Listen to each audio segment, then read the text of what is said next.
Estamos todos en una plaza, felices celebrando. La plaza más grande de la ciudad, llena de todos nosotros, los que somos igual. Llena de blancos, de negros, de hombres, de mujeres, de altos, de bajos, de chicos. Llenas de personas que expresan su género y su sexualidad de la manera que quieran. Llenos de una diversidad inmensa de colores y de sabores, de sentimientos y de emociones. Pero hay los que no están. Y los que no están son aquellos que carecen de un elemento fundamental del humanismo, que es la dignidad.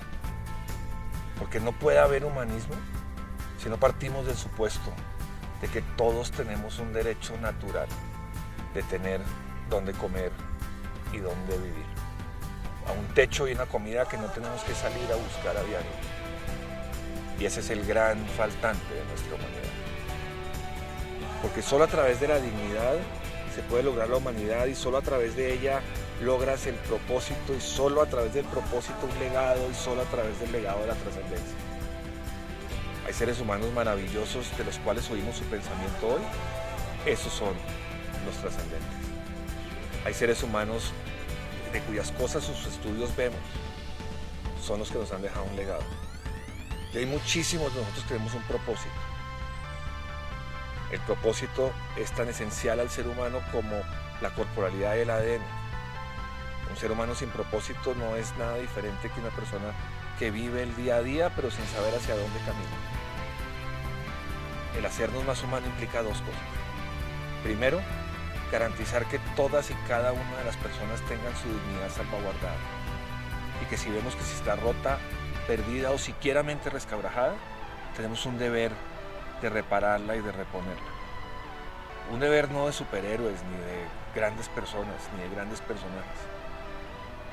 Una persona que es humana es la que logra entender el dolor de otro, pero no a través de la empatía, sino a través de la compasión, extendiendo sus brazos y abrazando ese dolor con toda la fuerza para poder solucionarlo y hacer un mundo mejor.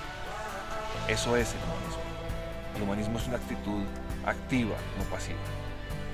No implica estar con los nuestros, implica estar con los que no están.